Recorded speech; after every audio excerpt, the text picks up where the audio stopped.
everybody, welcome back to my channel. I am Erica, or Ricky Mickey Plans.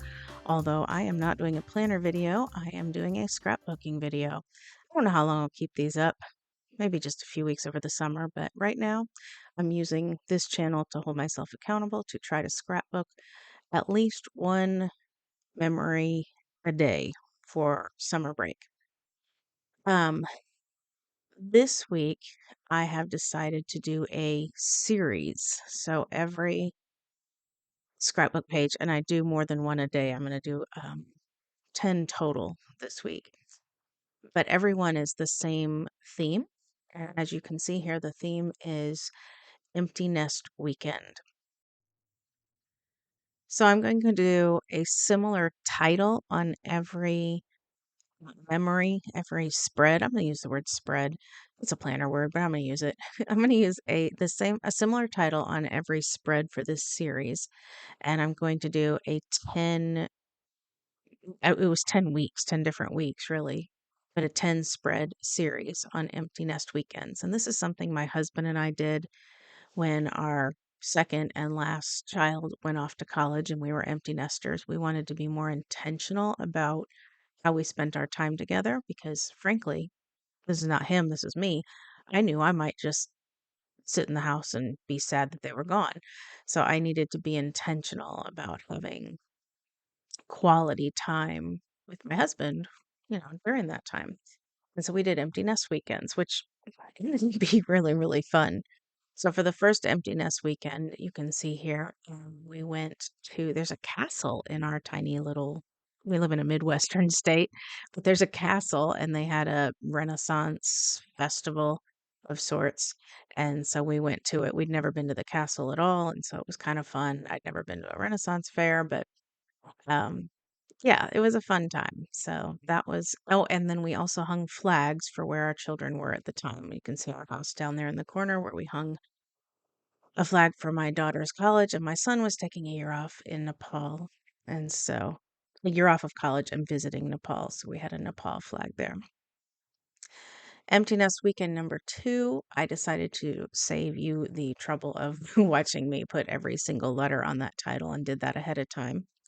This one wasn't truly empty nest because my daughter goes to college 20 minutes from us. And so we went and grabbed her from the dorm and took her shopping and then brought her and some of her friends back to our house where they had a bonfire and they had a great time just like being away from school for a little bit. And we got to meet her friends, which was nice too.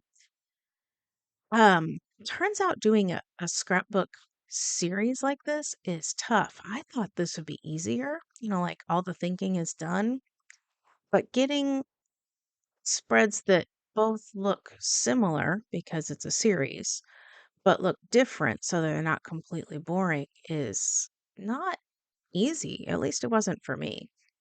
And so the way I did it was to use the craft colored cardstock on the back of all of them and to have the same sort of title at the top. I changed the color of the title, but that same font, that same size, all that. But yeah, it challenged me more than I thought it would. I was kind of surprised. I thought this would be a pretty easy process.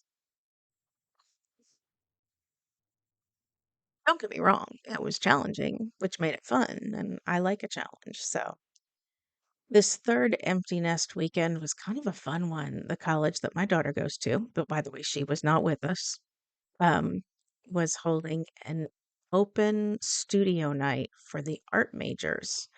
And so they got to show off the art they've been working on and kind of share processes. And and part of it was they gave sculpting lessons on how to sculpt a nose, which was hilarious and fun. And so my husband and I did that. And you could see the noses that we sculpted. Um, we were supposed to get, they were supposed to call us once they'd kind of, cooked them, but they never did. So we don't have our noses, but and then I made these silly nose stickers just to really go with the theme of noses because it just made me laugh so hard. It was a funny empty nest weekend. So on to the fourth week of empty nesting. This is my favorite. There is a local glass pumpkin patch that is held annually near us, and it's put on by a local glass studio. where basically like anybody in the community can come and learn things and be a part of it. But their biggest fundraiser is the glass pumpkin patch, and they just put out hundreds of glass pumpkins all over the courthouse lawn. And, so it's like a pumpkin patch, with pumpkins everywhere. And you can go in and you can buy the pumpkins. It's their fundraiser and they're beautiful. They're not cheap, so I buy generally one a year, but I have a collection going now. So I love the glass pumpkin patch. And then we move on to week 5. I tried something different with the title this time, so I thought I'd show you what I was doing.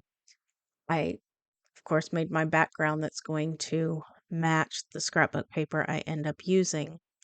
But instead of trying to make cardstock letters that they weren't cutting well. I'm really struggling with my cutting machine. I think I might just need a new one. It's a theme if you've been watching my scrapbooking or my planning videos. But I did finally get it to cut stickers. I couldn't get it to cut cardstock well, but I got to make my sticker paper work again. And so I just made a whole bunch of black titles on sticker paper. And so this is not cardstock, this is sticker paper, but it worked. It worked well. I don't know if it's acid free, so it may not be the best thing for scrapbooking, but I don't know, I guess I'm kind of over that acid free thing a little bit, and I'm just trying to make my scrapbook pages. So I just wanted to show you how I changed gears when I was struggling with my cutting machine. This empty nest weekend involved my daughter again. She works on campus work study for the local um, public television station, and they were having an open house to kind of anybody in the community can kind of come see and how the television stations run and all. And she was, of course, working at that open house, so we got to go and bug her in her space, but we got to see her space too. All those screens on that first picture on the left. I mean, she does all that, and it just amazes me. Yeah, and she amazes, and that's not her major at all. She's just doing that for fun. So I'm just, she amazes me. I love it. Moving on to empty nest weekend number 6. This one was pretty typical. We had to do yard work. We lost our labor. Both of our kids are gone, so we had to do all the yard work. This particular weekend, we were taking down the play set. We had one of those big wooden play sets that kids have, and we don't have kids anymore. And it's not going to last until grandkids. It had wood bees and such in it. So we took that down, which was a huge ordeal. And I realized how old I felt. I was so tired by the end of taking that down. But yeah, it's it's different when you lose your kids. You lose your labor. You got to do it all. Empty nest weekend number 7, the college again that my daughter attends, and again she was not with us, but the men's soccer team was I think it was semifinals, possibly. It was a big game, a big soccer game. Um, and so we went to the soccer game and they won, and it was a lot of fun. We both big soccer fans because my son played soccer growing up. I played soccer growing up. And, so yeah, that was a good time. I am still sticking with this same format. I just kind of use a bit of scrapbook paper and that same title and this brown craft paper, and it's mostly working to make a theme. What I have to decide now is, do I put these in the scrapbook all together, one page after the other, and keep the series together, or do I scatter them throughout the scrapbook chronologically with the other things? And so they'd be kind of, not right together. I haven't decided what to do about that. But I have time because nothing's in order right now.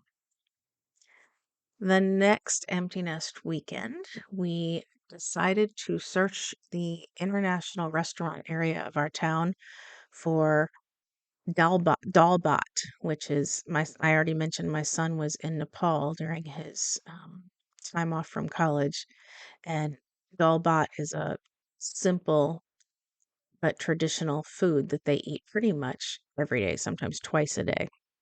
And so we searched and searched and couldn't find Dalbat. So we decided to look it up online, go to the international grocery store the next day, and make our own. And when he got back from Nepal, he said we had done a pretty good job. He said it tasted like it did over there. So, all bought. There you go. I'm not a courageous food eater, so I was kind of proud of myself for even wanting to do that. Empty nest weekend number 9. My husband and I went to the, oh goodness, was it the ballet or the opera? It was a show. We went to a show. I can't see the picture right now, so I don't remember. It was the ballet or the opera. But also took my dog to the vet and talked to the vet about how he'd been being a naughty dog lately. He's been jumping up, he's been counter surfing. She said, you know, he's not the only one who's empty nesting. Or no, that's not how she said it. You're not the only one who's empty nesting. He is too. And I was like, oh, you're right. And so her theory was he was acting out because he was lonely. He missed his kids. So we took him for a day of pampering and got his hair cut, spent more time playing with him. And the last one was my husband's idea. He has a book of like date challenges. And this one was to go to a local bookstore, find a children's book, read that children's book out loud to each other, and then buy that book and donate it. And so we did just that, and he had a great time reading his book as loudly as he could in order to try to draw attention to us and embarrass me. And that's it. That's the end of my series of Empty Nest Weekends. We may do it again this next school year. We'll see. But thanks for watching. Happy scrapbooking and see you later. Bye.